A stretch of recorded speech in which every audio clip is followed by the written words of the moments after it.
Cake design è un elemento che ormai è tradizionale all'interno del coffee show Latte Art, una arte che cresce, il concorso che fa anche alzare l'attenzione, e quest'anno Dress and Coffee. Sì, quest'anno abbiamo cercato di dare un tema un po' più importante all'evento, dato che stiamo cercando comunque anno per anno di far ingrandire tutto il contesto.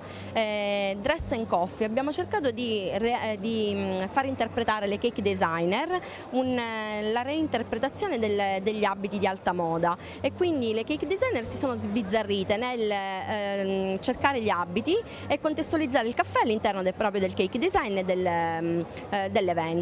Quindi vediamo nelle vetine tanti abiti contestualizzati proprio molto particolari, quindi queste torte molto particolari di abiti di alta moda.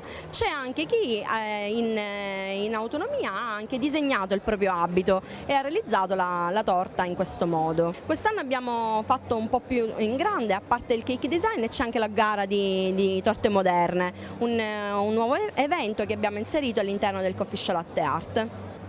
Non ci si ferma a quello che è già la propria arte, si cerca sempre di andare un gradino alla volta più in su perché tutto questo migliori, diventi, se vogliamo, anche spettacolare. Sì, noi non ci fermiamo mai, perché come si dice, non si finisce mai di imparare. Cerchiamo di trovare anche nuove tecniche, ora si inizia con la wafer paper, che è una nuova tecnica, con la ghiaccia, che magari è una tecnica antica, però cerchiamo di riportarla e rivalutarla sul cake design. Sì, cerchiamo di migliorarci sempre e di portare avanti questo settore che sì, va avanti, però diciamo, non ci sono tanti professionisti. Diciamo che è la casalinga che cerca di fare la torta per il proprio figlio, per i propri familiari.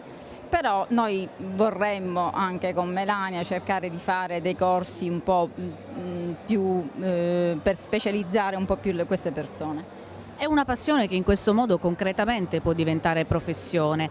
Professionalizzare chi ha questa passione, magari anche una bravura naturale da perfezionare però per farne un vero e proprio mestiere. Beh, diciamo che noi abbiamo iniziato così, la nostra sicuramente è una grande passione. Noi abbiamo iniziato facendo le torte per noi, per gli amici, poi man mano ci siamo un po' più accanite da questo punto di vista. Abbiamo cominciato a fare noi dei corsi da professionisti e piano piano siamo andati avanti.